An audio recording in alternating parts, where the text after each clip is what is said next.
جو دہشت گردی کے واقعات کی اگر ہم بات کریں تو یہ برسوں سے جاری ہے. ہم نے ضیاء کے دور کو بھی دیکھا جہاں جہادی تنظیمیں سرگرم عمل رہے ہیں, اس کے بعد پھر ایک گیپ آیا, اس کے بعد پھر دہشت گردی شروع ہو گئی, پھر جو ہے نیشنل ایکشن پلان یا ہم نے دیکھا ضرب عضب وغیرہ آپریشن شروع کیے گئے, اس کے بعد کچھ کمی آئی. لیکن بنیادی طور پر اب کیا سمجھتے ہیں کہ کیا ناکام منصوبہ بندیاں ہیں یا کیا فیلئر ہیں جو ہم مکمل اس ناسور کا خاتمہ اب تک نہیں کر پا رہے ہیں؟ دیکھیے, آپ ایک لمبی کولڈ وار کا حصہ رہے ہیں. امریکہ رشیا کے خلاف اس ریجن میں لڑتا رہا ہے اور آپ کا اس میں ایک رول رہا, اور اس کا ہم نے بڑا خمیازہ بھی بھگتا, بڑی کاسٹ پے کی. بیسیکلی وہ لڑائی جس کو ہم کہتے تھے کسی کی لڑائی ہے, وہ بعد میں ہماری اپنی لڑائی بن گئی, اور وہ پوری دنیا کے امن کی لڑائی پاکستان نے لڑی ہے. اپنے 60-70 ہزار لوگ شہید کروا کے, اپنی معیشت تباہ و برباد کر کے, اپنی سویلائزیشن تباہ کر کے ہم نے پوری دنیا کے امن کی لڑائی لڑی ہے, اور پوری دنیا اس کو اکنالج بھی کرتی ہے. تو اس کی جو کنٹینیوٹی تھی, وہ جو چیزیں آگے جا کے اس کو ختم ہونا تھا, وہ بدقسمتی سے نہیں ہو سکی. ان کی باقیات ابھی باقی ہیں. امریکہ یہاں سے جا چکا, لیکن $7 بلین کا اسلحہ ان کا افغانستان میں دہشت گردوں کے ہتھے چڑھ گیا. اب وہ سارے کے سارا استعمال کر رہے ہیں, اور وہ ساری چیزیں پریکٹیکلی ہمیں بھگتنی پڑ رہی ہیں. تو امریکہ کو چاہیے یہ تھا کہ وہ یہاں سے جانے سے پہلے اس ساری برائی کا, اس ساری معاملے کا جس کا آغاز انہوں نے کیا تھا, اس کو ختم کر کے جاتا, لیکن وہ راستے میں چھوڑ کے یہاں سے چلا گیا. اور آج 40 لاکھ افغانی مہاجرین, ان کا بوجھ بھی پاکستان کے اوپر ہے, اور آج پاکستان کا جو بارڈر ہے اس پہ بھی سمگلنگ ہو رہی ہے, در اندازی ہو رہی ہے, ہمارے جوانوں کے اوپر حملے ہو رہے ہیں, اور آج ہمیں چمکھی لڑائی لڑنی پڑ رہی ہے. لیکن پھر بھی ہمیں اپنی فورسز کے اوپر اتنا بھروسہ ہے کہ انشاءاللہ اس معاملے کا بھی ہم بہت جلدی حل نکال لیں گے, اور اس کے اوپر قابو پا لیں گے, اور پاکستان کو جو دہشت گردی کا سامنا ہے اس کا انشاءاللہ پازیٹیو حل نکلے گا. ذوالفقار صاحب, چونکہ بین الاقوامی سیاست پہ آپ کی گہری نظر ہے, تو اگر پہلے جو ہیں طالبان TTP وغیرہ جو ہیں کارروائیاں کرتی تھی, جو کل کا واقعہ ہوا ہے, اس سے پہلے جو واقعات رونما ہوئے تھے, تو داعش نے اس کی ذمہ داریاں قبول کی ہیں. تو اگر داعش کی تاریخ کو دیکھا جائے تو ان کا جو ٹارگٹ ایریاز تھے وہ شام اور عراق کی طرف تھے, تو اس سائڈ پہ اس کا آنا یا ذمہ داریاں قبول کرنا, اس کو آپ کیسے دیکھتے ہیں؟ کیا جو ہیں اس کے عزائم اور مقاصد ہیں؟ دیکھیں, ہمارے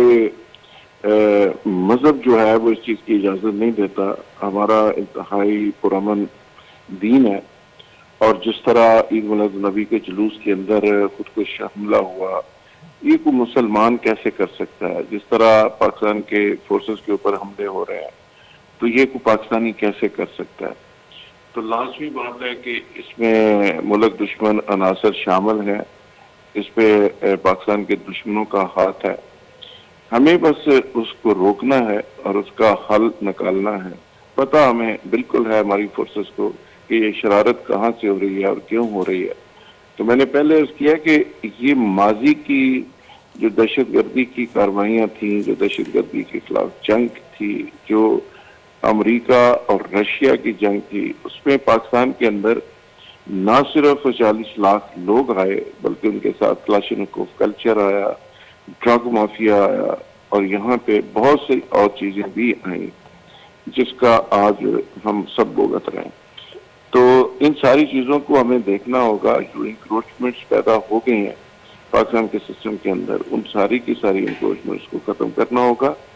اور ایک نئے پاکستان کی بنیاد رکھنی ہوگی جو ایک پرامن پاکستان ہے. لیکن ذوالفقار صاحب, ہمارا آپ سے آخری سوال یہ ہے, چونکہ افغان مہاجرین جو ہیں وہ لاکھوں کی تعداد میں ہمارے جو ہے ملک میں موجود ہیں, تو کیا آپ کیا سمجھتے ہیں کہ جو دہشت گردی کے واقعات ہو رہے ہیں, کیا یہ بھی ایک فیکٹر ہو سکتی ہے؟ دیکھیں, اس کو آپ کسی سے بھی جوڑیں, لیکن ایک بات طے ہے, یہ پاکستان کے دشمن کی کارروائی ہے, اور ہمیں سمجھایا جاتا ہے ہماری فورسز کو کہ وہ پرنسپل اینیمی جو ہوتا ہے اس کے اوپر فوکسڈ ہوتی ہے, اور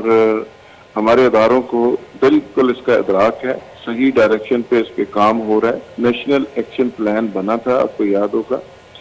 اس کی روح کے اوپر اگر صحیح طرح سے عمل ہو جاتا تو آج یہ جو دن دیکھنا پڑ رہا ہے یہ بالکل ہمیں نہ دیکھنا پڑتا، اور اس میں دو اس کے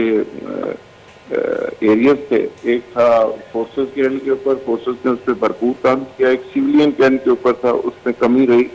اور پولیٹیکل ول اس طرح سے نہیں آئی جس کی وجہ سے اب دہشت گردی کی باقیات اور اس کے واقعات چل رہے ہیں۔ تو اب زیرو ٹالرنس کی پالیسی ہے، اور پاکستان کی جو عسکری قیادت ہے وہ ایک نئے عزم کے ساتھ ایسے عناصر کے ساتھ نمٹنے کے لیے میدان میں ہے۔ پاکستانی قوم یونائٹ ہے، میڈیا ساتھ دے رہا ہے، اور اس کے بہت مثبت اور اچھے نتائج انشاءاللہ نکلیں گے۔ بہت بہت شکریہ سر، آپ نے ٹائم نکالا ہمارے پروگرام میں شریک رہے۔ مردہ چہر کو سینئر صحافی تجزیہ کار ذوالفقار راز صاحب معاملہ اس طرح کا پتران کنگا چکے دہشت گردی ایک مزن چیلنج ہے وقتاً فوقتاً اسے خلاف آپریشن کنک بتا ولی اسے باوجود کہتے ہیں یہ ناصور گیش بوانی اور ملک کے معاشی و سیاسی استحکام